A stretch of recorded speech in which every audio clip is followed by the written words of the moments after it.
En estos días hemos visto que la palabra de Dios hemos estado viendo, ¿no? Cómo hubo familias que sufrieron malas consecuencias, ¿no?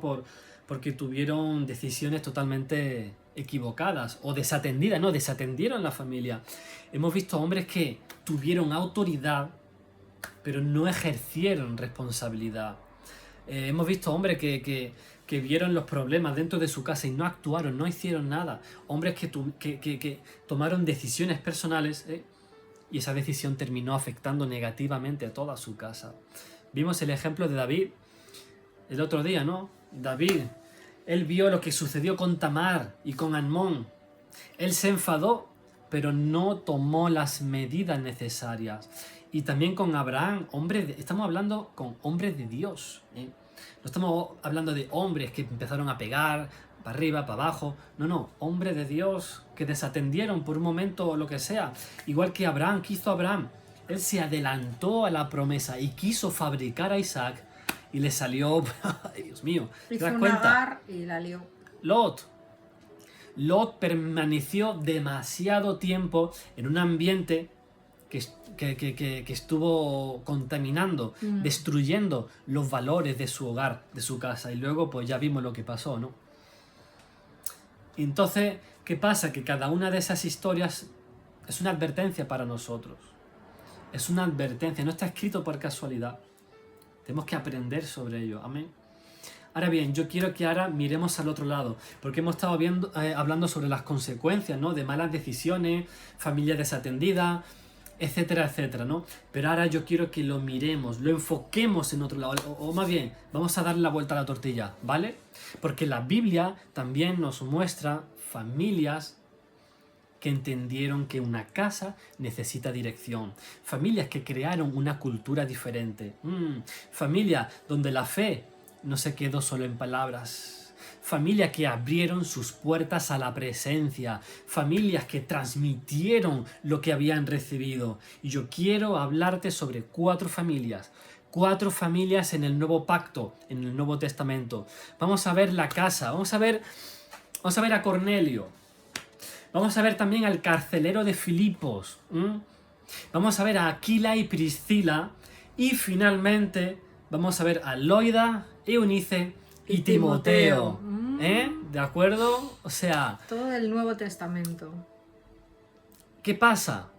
Y es que una familia puede convertirse en un lugar donde Dios encuentra espacio para manifestarse. Estamos hablando de familias reales, familias con personas reales, o sea, personas que tomaron decisiones, personas que tuvieron responsabilidades, personas que tuvieron que establecer una dirección. Y ahora bien, ¿qué es lo que nos enseña esto? Esto nos enseña que una familia no se edifica por accidente. Una familia se va formando por decisiones que uno toma cada día, porque cada conversación deja una huella. Cada ejemplo en tu casa deja una huella. Cada decisión deja una huella. Cada cosa que permitimos, cada cosa que enseñamos deja una huella. Amén. Vamos a ir Hechos capítulo 10. Hechos capítulo 10. A partir del verso 1 encontramos ahí un hombre llamado Cornelio. ¿Y qué dice la escritura ahí?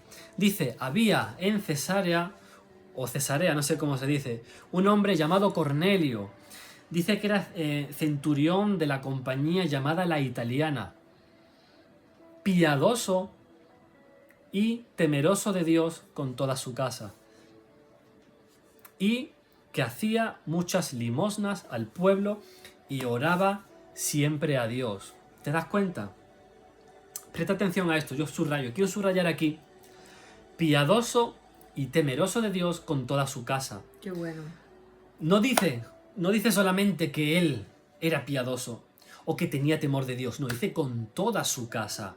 O sea, Cornelio había conseguido que su relación con Dios tuviera una influencia real dentro de su hogar. Su fe estaba afectando el ambiente de su casa. Bueno. Su manera de vivir estaba creando una cultura dentro de su familia. Ahora bien, ¿qué significa que Cornelio era piadoso? O sea, la piedad no consiste solamente en hablar de Dios.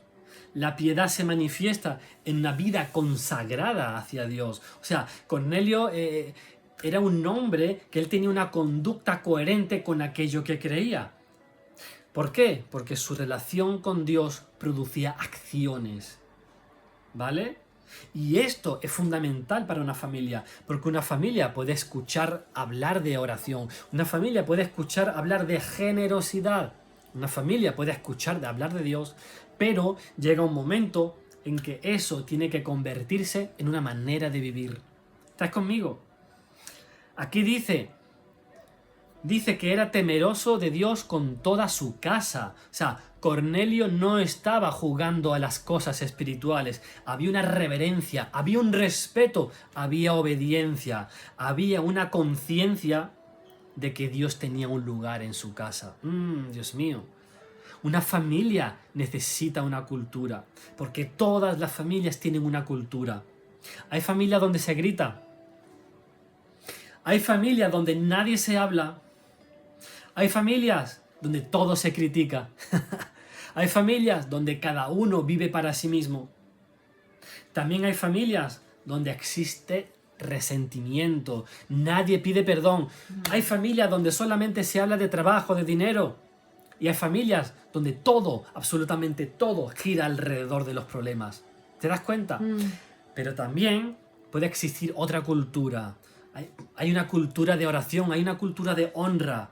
Hay una cultura de perdón, de servicio, de generosidad, de búsqueda de la presencia de Dios. Y Cornelio, precisamente, nos presenta eso. Una casa donde el temor de Dios se había convertido en parte de la vida familiar. Ahora, fíjate bien, mira lo que hacía esa casa. El texto continúa, y dice que hacía muchas limosnas al pueblo y oraba a Dios siempre. Cornelio no solamente tenía temor de Dios, sino que daba, era un hombre que daba, era generoso, oraba, o sea, su fe producía acciones. ¿Te das cuenta? Sí. Y cuando una familia realmente empieza verdaderamente a caminar con Dios, la fe comienza a aparecer en las cosas cotidianas. Amén. La oración ya deja de ser algo extraordinario. La generosidad deja de ser algo ocasional. Buscar al Señor deja de ser algo reservado para una reunión o para el domingo. No. Y eso se convierte en cultura. ¿Estáis conmigo? Dice que Cornelio era generoso, piadoso. O sea, la generosidad también estaba formando su casa. Porque cuando una familia aprende a dar, aprende a mirar más allá de sí misma. Cuando una familia aprende a ayudar, deja de vivir encerrada en sus propias necesidades. Y ahí Cornelio estaba formando eso en su casa, una visión completamente diferente. Además dice que era temeroso de Dios con toda su casa. O sea, no estamos hablando solamente de la espiritualidad privada de Cornelio, su vida, no. Estamos viendo una influencia espiritual que alcanzó su casa. Amén. Porque esto, hermanos, esto es un ejemplo para nosotros. Porque hay hogares donde hubo silencio, pero puede haber comunicación. Hay hogares donde hubo heridas, pero puede comenzar el perdón. Hay hogares donde nadie buscaba al Señor, pero hoy puede comenzar realmente una búsqueda de Él. Porque una familia puede cambiar de dirección. Amén. Y quiero decirte algo. Que haya habido una historia difícil en tu familia, no lo sé. No significa que tenga que continuar de la misma manera.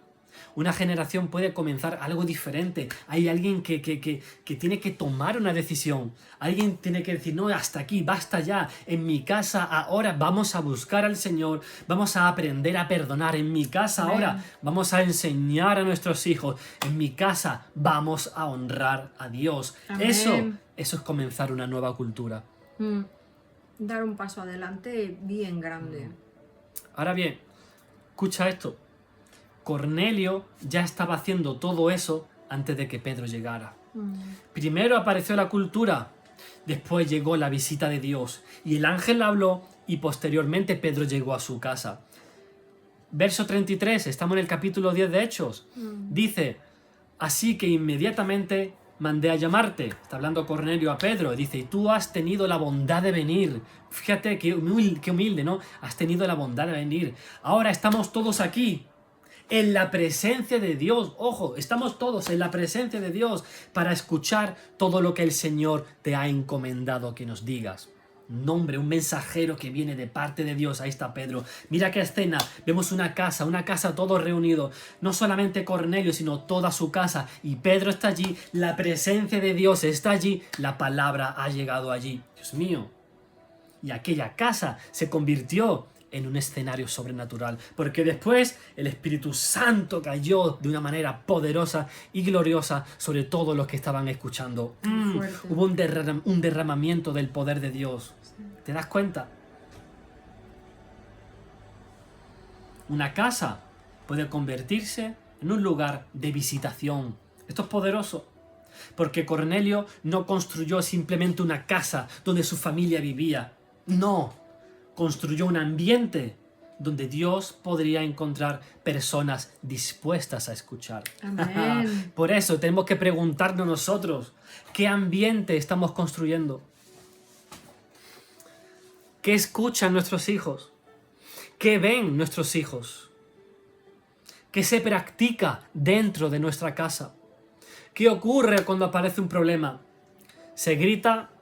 ¿Se abandona todo? ¿Se busca un culpable? ¿O se ora? No lo sé. Amén. Cada decisión cotidiana que tomamos cada día se construye algo. Se está construyendo algo. Capítulo 10 de Hechos. Vamos a saltar. Vamos a ir un poco más lejos. Vamos al capítulo 16. Y ahí vamos a ver a Pedro y Silas. Pedro y Silas que están encarcelados. Como ya sabéis, ¿no? Esta historia se ha contado mucho. Sí, Han sido golpeados, están encerrados ahí. Y a medianoche se ponen a orar, se ponen a cantar himnos, a alabar a Dios. Y entonces ocurre un terremoto, los cimientos empiezan a temblar. Se rompe, o sea, dice que se abren las puertas de la cárcel. Ahora bien, ¿qué pasa con el carcelero? Él piensa que los presos se han escapado. Oh, si se han escapado, esto es culpa mía, me van a matar, para eso me quito yo la vida. Pero Pablo le grita, le dice, no, que todos están allí, que no se han ido. ¡Quieto! Entonces aquel hombre hace una pregunta y le dice, señores, a Pablo y a Silas, los dos, señores, ¿qué debo hacer para ser salvo? ¿Qué debo hacer? Preguntó. Y ellos responden, cree en el Señor Jesucristo y serás salvo tú y tu casa. Amén. Cree en el Señor Jesucristo y serás salvo tú y tu casa. Ahora bien, este versículo ha sido utilizado muchas veces de una manera muy equivocada. Muchas denominaciones y tal han dicho, bueno, tú y tu casa... No, escucha. Tú y tu casa no significa que la salvación se transmita automáticamente, La Biblia enseña que cada persona responde delante de Dios. La fe no se hereda automáticamente. La salvación no pasa de padre a hijo por parentesco. No, olvídate de eso. Un padre puede creer y su hijo necesitará responder personalmente al Evangelio. Por eso, tenemos que entender lo que Pablo está diciendo aquí. Cuando Pablo dice ahí, cree en el Señor Jesucristo y serás salvo tú y tu casa, está anunciando que la salvación que iba a experimentar aquel hombre no se iba a quedar encerrado solamente en él. Pablo estaba dando una palabra profética para aquella casa. No estaba estableciendo una doctrina o una ley universal. No estaba diciendo que cada persona que crea en el Señor tendrá automáticamente toda su familia convertida. No, para nada. No es una palabra dirigida a un hombre concreto, en una situación concreta y en un momento concreto.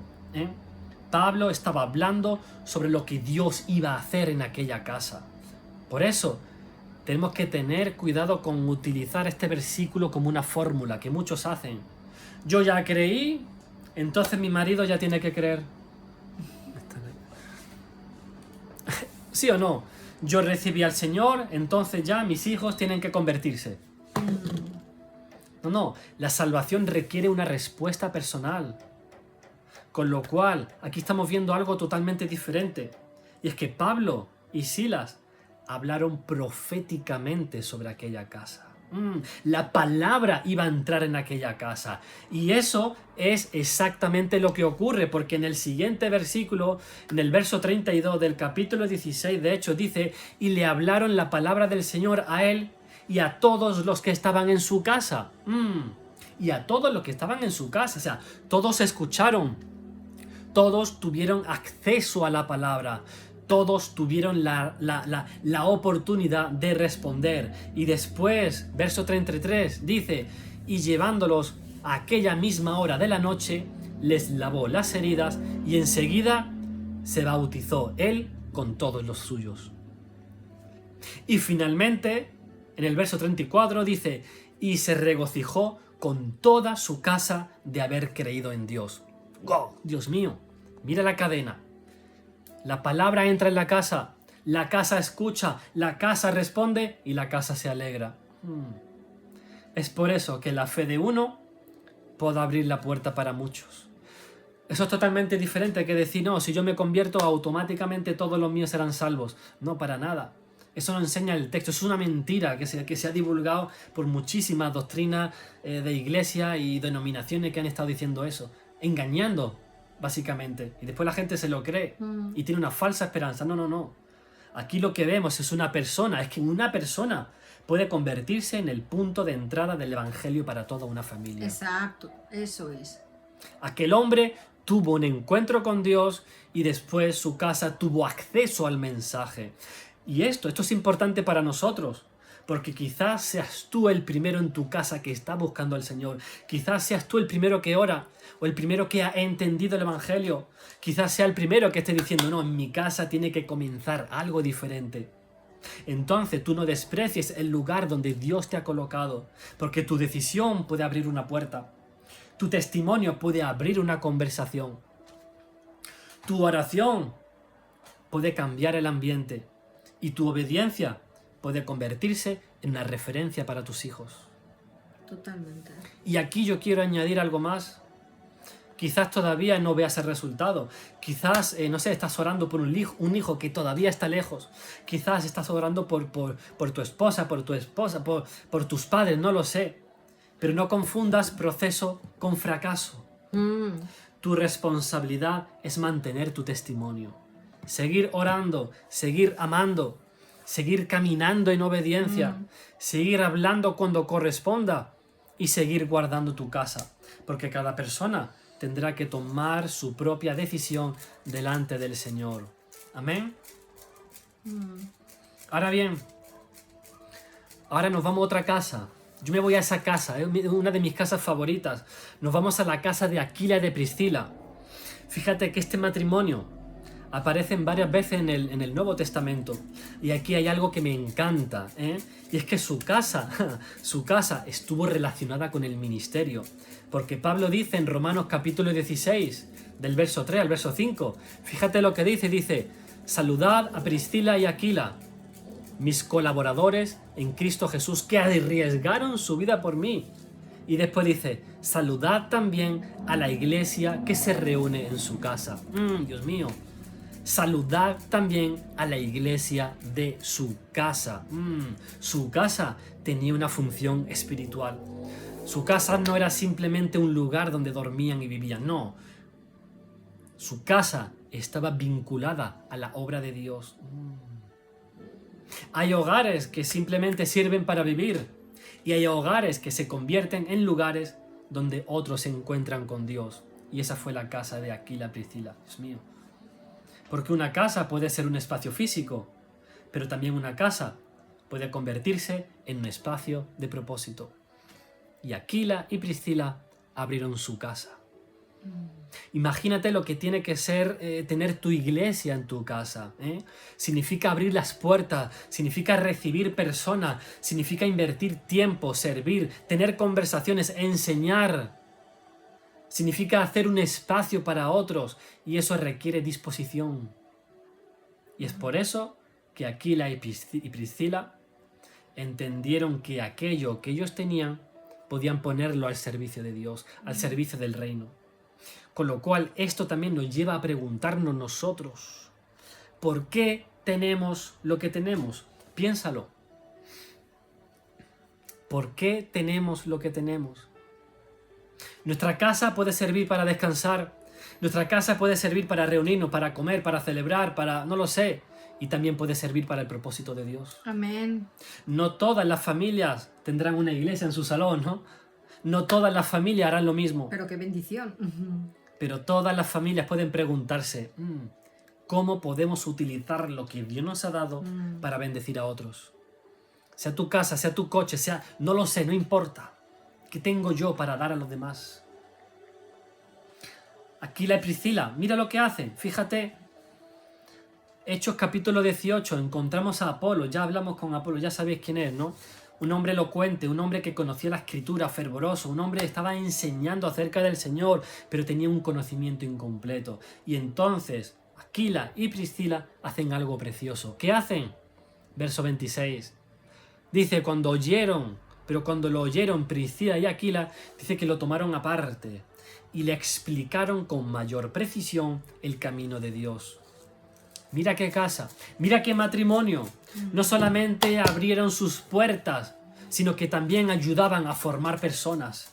No humillaron a Apolos, no lo expusieron, no lo ridiculizaron, no, sino que lo tomaron aparte, le enseñaron y le ayudaron a crecer. ¿Te das cuenta? Esto nos revela algo muy hermoso. Es que una familia que vive para Dios sabe que tiene algo que transmitir para la siguiente generación. No vive únicamente para sí misma. Tiene la capacidad de recibir, tiene la capacidad de aprender, de enseñar, de acompañar, tiene la capacidad de formar. Y eso es lo que hicieron ellos. Ya que no sabes quién seguramente iba a esas reuniones en la casa de Aquila y Priscila. Me lo puedo imaginar. ¿Te das cuenta, hermanos? La pregunta es, ¿qué estoy formando dentro de mi casa? ¿Qué estoy formando? ¿Qué tipo de personas estamos levantando? ¿Qué principios estamos transmitiendo? ¿Qué conversaciones estamos teniendo? ¿Qué estamos enseñando? ¿Qué ejemplo estamos dando a otros? Aquila y Priscila nos enseñan que un hogar puede convertirse en un centro de formación espiritual. Qué bueno.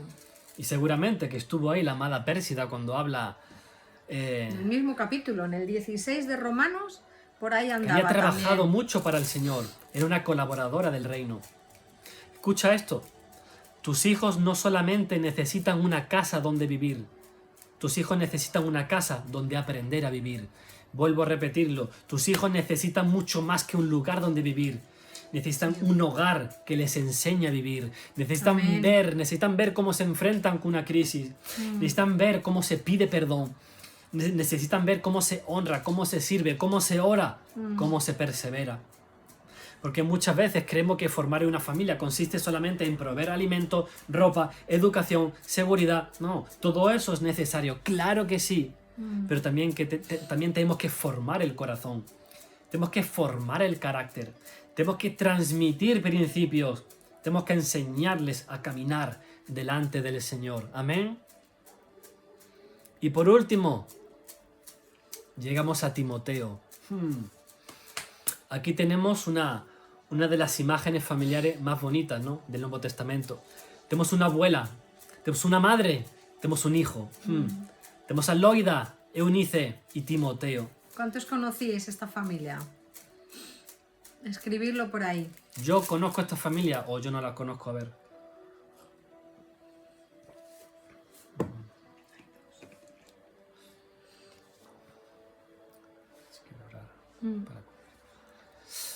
Yo no las conozco, hay que leer más, yo no conozco. Se habla poquito, ¿no? Pablo le escribe a Timoteo, ya sabéis que Timoteo tiene 2 cartas de Pablo. Segunda de Timoteo, capítulo 1, verso 5, y le dice, Pablo le escribe a Timoteo, le dice, mira, vengo a traerte la memoria de una fe no fingida que hay en ti, la cual habitó primero en tu abuela Loida y en tu madre Eunice, y estoy seguro que en ti también. Amén. Mira qué palabra. Dice habitó. Qué bonito, una fe que habitó. Esto es hermoso, ¿verdad?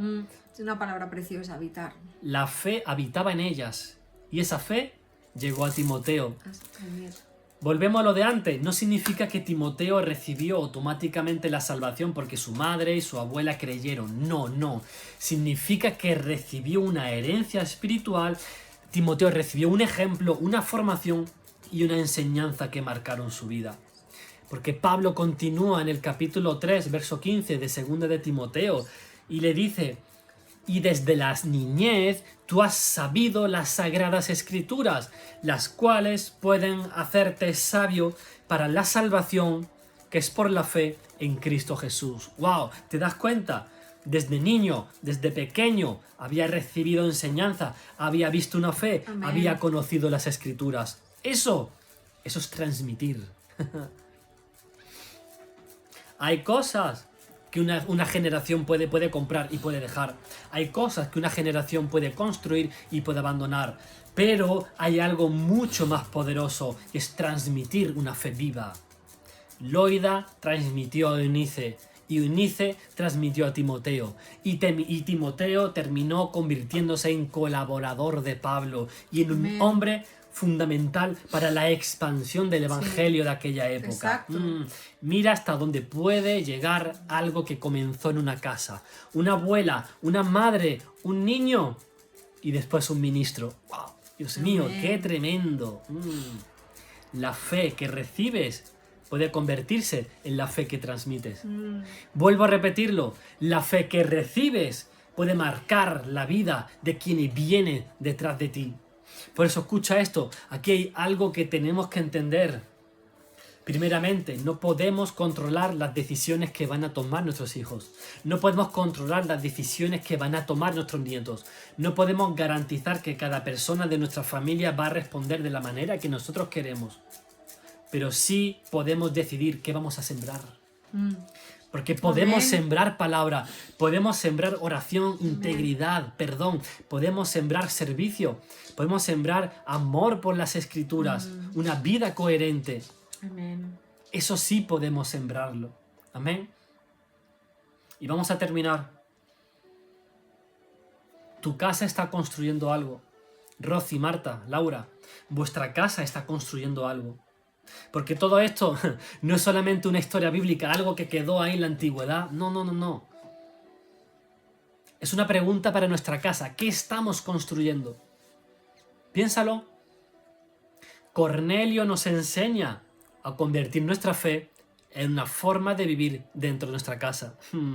El carcelero nos enseña a abrir las puertas de tu casa al Evangelio. Aquila y Priscila nos enseñan a convertir tu casa en un lugar donde otros puedan crecer. Amén. Y Loida y Eunice nos enseñan a transmitir la fe a la siguiente generación. Amén. Escucha esto. Una familia no se bendice solamente con lo que se recibe, se bendice con lo que se decide cultivar. Porque la familia necesita hombres y mujeres que tomen responsabilidad, personas que digan, en esta casa vamos a orar, en esta casa vamos a buscar al Señor, vamos a perdonar, vamos a hablar la verdad, vamos a enseñar la palabra de Dios, vamos a servir, vamos a honrar al Amén. Padre. Amén. Eso crea cultura, eso crea una dirección, eso crea memoria espiritual, eso deja huella. ¿Amén o no? Y para finalizar, yo quiero decirte una cosa, y es que la cobertura de una familia también pasa por las decisiones que esa familia toma cada día. Hay puertas que se abren y hay puertas que se cierran.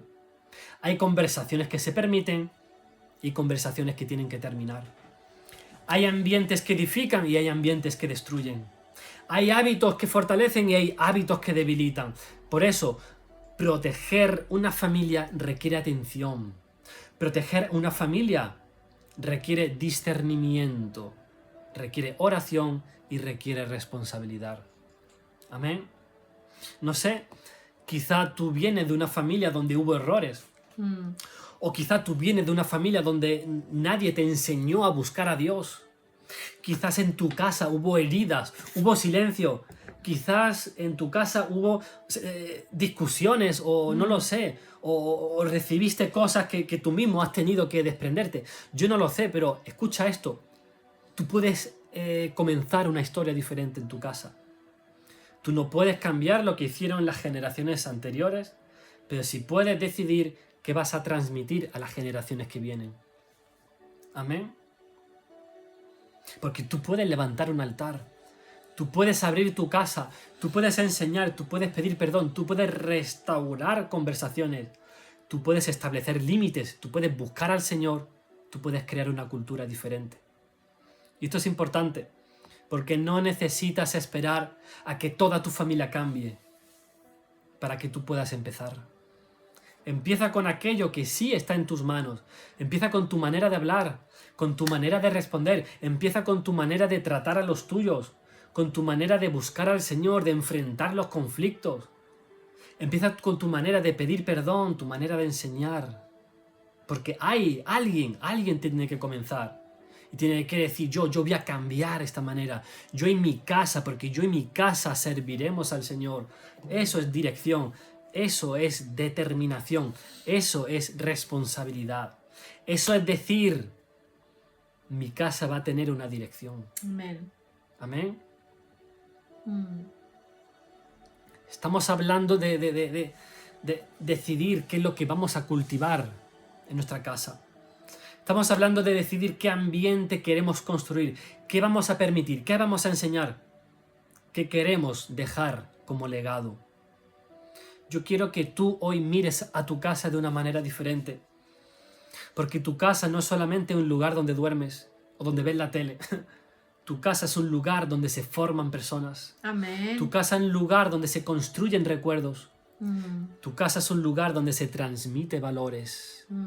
Tu casa es un lugar donde las generaciones aprenden y donde el nombre del Señor puede ser honrado. Amén. Cornelio convirtió su casa en una casa que buscaba a Dios.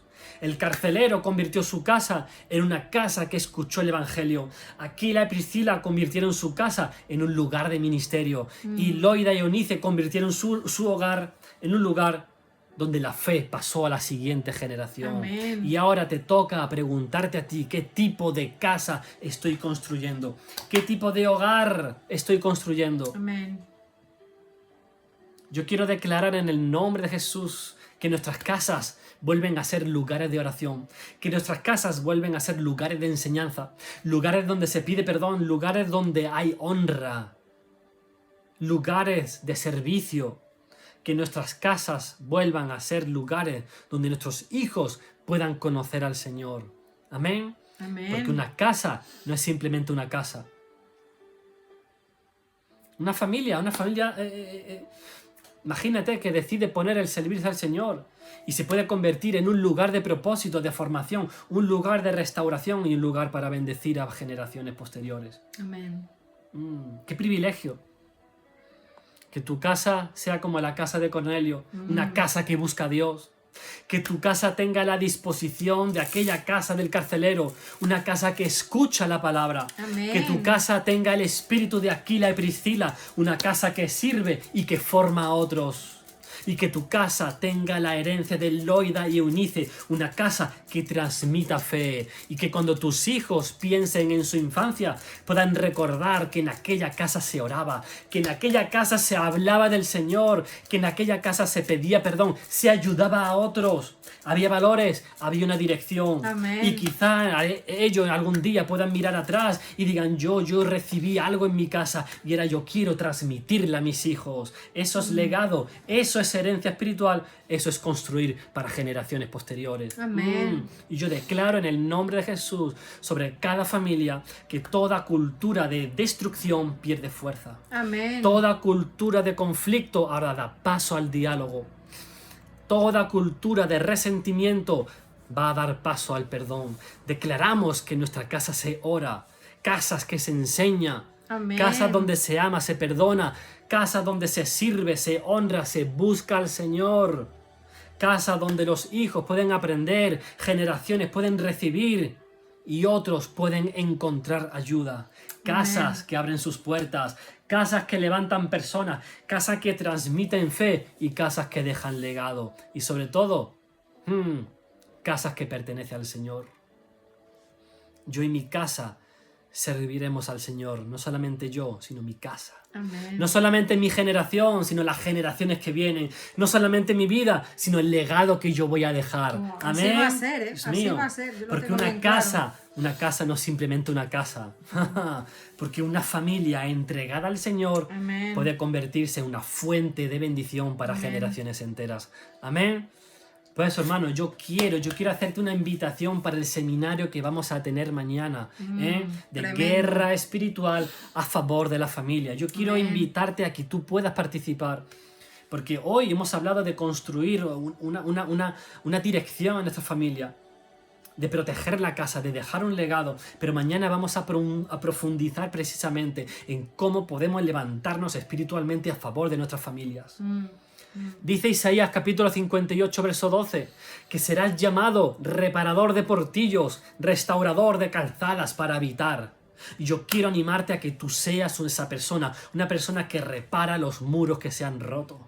Que seas como Nehemías levantando los muros alrededor de tu casa. Que seas persona que te pongas en la brecha y tú decidas proteger a tu casa, a tu familia. Amén. Y decir, yo voy a ser parte de eso. Así que te invitamos a que tú puedas participar, para que tú puedas prepararte y puedas recibir herramientas para luchar espiritualmente sobre aquello que Dios te ha confiado. Amén. Amén. Va a ser mañana, sábado. Hemos estado anunciándolo toda la semana, con lo cual, si tú estás interesado, escríbenos en privado, que tenemos solamente hasta esta noche. Poquito tiempo, ¿vale? Porque ya mañana, a partir de mañana, ya se cierra las inscripciones y no va a ser posible. Llevamos como cerca de 2 semanas, creo, hablando todos los días. No sé si es tu primera vez que vienes, has escuchado esta palabra, te interesa este tema. La guerra espiritual a favor de la familia. Escríbenos por privado, te vamos a mandar la información y tiene que ser sí o no. Porque hay personas que, bueno, tengo que verlo o tal, y ya pues se pasa el tiempo, ¿no? Vamos a dejar una hora desde que acabe el directo y después ya será la hora de nosotros acostarnos y al día siguiente, el día antes del directo, o sea, el día del directo, mañana sábado no vamos a estar pendiente de esto, de lo otro, porque tenemos que estar muy centrados en lo que vamos a hacer, en la atmósfera, en la oración, en el ayuno, en todo. Sí, porque entonces, atender a los hermanos no es simplemente, bueno, apúntate, ¿no? Tenemos que hacer la inscripción, tenemos que esto, lo otro, son varias cosas, ¿no? Entonces,